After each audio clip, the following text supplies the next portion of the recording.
నమస్తే అండి. ఏ ఊరు మీది? చాటపల్లి. ఏం పేరు? సత్యనారాయణ. ఎలా ఉంది వచ్చే ఎన్నికల్లోనూ ఏ పార్టీ అయితే అధికారంలోకి వస్తే మీకు మేలు జరుగుద్ది అనుకుంటున్నారు? అసలు మాకు ఏ పార్టీ అయినా ఒకటేనండి. కాకపోతే పేద ప్రజలందరూ కూడా జగన్నే అభిమానిస్తున్నారు.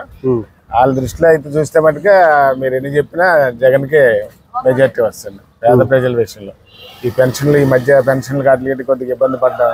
ఇవన్నీ వీళ్ళు చేశారని వీళ్ళు చేశారన్నా ఏదైనా జనాలు నమ్మట్లేదు. ఇదంతా చంద్రబాబు నాయుడే చేయించాడు పేదలకు కూడా అని చెప్పి ప్రజెంట్ బ్యాంకుల చుట్టూ లేకపోతే పంచాయతీ ఆఫీసుల చుట్టూ తిరగలేక పాపం వాళ్ళు నానా అవస్థలు పడుతున్నారు. వాళ్ళిద్దరూ ఏదైనా కానీ అన్ని పేద ప్రజల విషయంలో అసలు వాళ్ళకి బ్యాంకులోకి వేయడమా లేకపోతే ఉన్న సిబ్బందిని తీసుకొని వాళ్ళ ఇంటింటికి వెళ్ళి ఇవ్వడం ఏదో ఒకటి చేయాలి. కానీ ఏది కాకుండా ఎక్కడో బ్యాంక్ ఉంటుంది అక్కడికి వెళ్ళి తెచ్చుకోవాలంటే ఎండలో ఎవరు వెళ్తారండి? పేదలు వెళ్ళారు.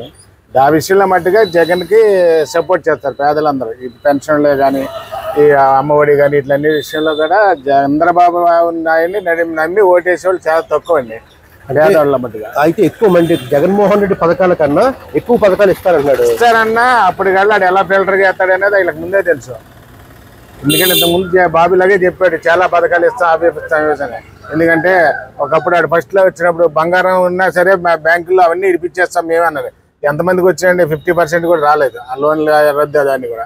దాని మీద జనాలు నమ్మడానికి రెడీగా లేరండి చంద్రబాబు నాయుడు. పవన్ కళ్యాణ్ నేను దగ్గరుండి చంద్రబాబుతో అన్ని పథకాలన్నీ ఇప్పించే విధంగా ప్రజలకు మేలు చేసే విధంగా చేస్తా అని చెప్పి ఆయన హామీ ఇస్తాడు. మరి పవన్ కళ్యాణ్ బట్టి పవన్ కళ్యాణే గెలవడో తెలియదండి. ఆడేవిడ కూడా హామీ ఇవ్వడానికి. పవన్ కళ్యాణ్ ఇప్పుడు ఏంది అంత జనాలు నమ్మి వాళ్ళు పవన్ కళ్యాణ్ నమ్మి ఓటేసేవాడు ఎవరు లేడు. అక్కడే పిఠాపురంలోనే ఆయన నెగ్గుతాడు. 90% మాకు తెలిసిన దీని ప్రకారం పిఠాపురంలోనే పవన్ కళ్యాణ్ గెలవడు. అటువంటి ఇంక మామూలు చోట ఎక్కడ కాడు మాట ఎవడైనా అందరూ చూడడానికి వచ్చేవాళ్ళే కానీ ఓటర్లు కాదండి.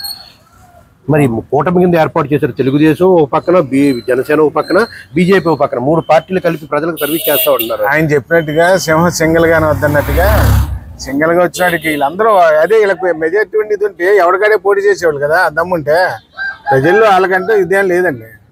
మరి ఎక్కువ జనాల్లో వాయిస్ అయితే కూటమి అధికారంలోకి వస్తుందని చెప్పేసి ఒక వాయిస్ వినపడుతుంది. ఏం లేదండి, ఏం లేదు. అంత సైలెంట్ ఓటింగ్ పడితే గ్యారంటీగా 100% మళ్ళీ జగన్మోహన్ రెడ్డి వస్తుంది. జగన్మోహన్ రెడ్డి సంక్షేమ పథకాల మీద పెడుతున్నారు దృష్టి, అభివృద్ధిలో లేదంటున్నారు. మరి దీన్ని మీరు ఏకీపిస్తారా? ఇంత ముందు వచ్చిన వాటికి ఏం చేశారండి? ఏం అభివృద్ధి చేశారంటే అది చేసింది ఏదైనా అక్కడ హైదరాబాద్లో ఆ సాఫ్ట్వేర్ అంటే అది ఆటోమేటిక్గా అన్ని దేశాల్లో అన్ని చోట్ల డెవలప్ అయింది కాబట్టి అక్కడ ఏదో మనకి రాజధాని కాబట్టి అక్కడ అది ఇచ్చారు కాబట్టి 4 ఇన్స్టిట్యూట్లు వచ్చినాయి, అక్కడ కంపెనీలు వచ్చినాయి, డెవలప్ అయింది. అంతేగాని చంద్రబాబు నాయుడే వెళ్ళి తీసుకొచ్చాడే ఇంటర్నే లేదు కదా. అది మోదీ ఇప్పుడైనా ఇక ఇది లేకపోతే కరోనా లేకపోతే దీనికంతా డెవలప్మెంట్ ఇంకా ఎక్కువయ్యేది. ఆ సాఫ్ట్వేర్ కంపెనీలు వచ్చేవి కానీ దాని మూలంగా ఇప్పుడు మొత్తం వరల్డ్ లెవెల్లో ఎక్కడ చూసినా అది సాఫ్ట్వేర్లో డెవలప్మెంట్ లేదు కాబట్టి ఇప్పుడు ఆగింది అంతే. అంతేగాని చంద్రబాబు నాయుడు ఉంటే వద్దే జగన్ ఉంటే రాదనేది ఏం లేదు. జగన్ వస్తే వద్దంటే అంటే అదేం పరిస్థితి ఏం లేదండి. అయితే జగన్మోహన్ రెడ్డి వస్తే అమరావతి ఆగిపోద్ది, వైజాగ్ క్యాపిటల్ అవుద్ది అంటారు. దాన్ని మీరు ఏమంటారు?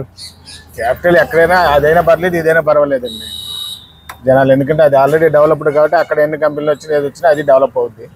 మనకి ఇబ్బంది ఉంటుంది ప్రజలు. అయితే వచ్చే ఎన్నికల్లో జగన్మోహన్ రెడ్డి మరోసారి అధికారంలో రావడం ఖాయమంటారా? గ్యారంటీగా 120 సీట్లతో గ్యారంటీగా గవర్నమెంట్ ఫామ్ చేస్తాడు కూడా. Okay, thank you.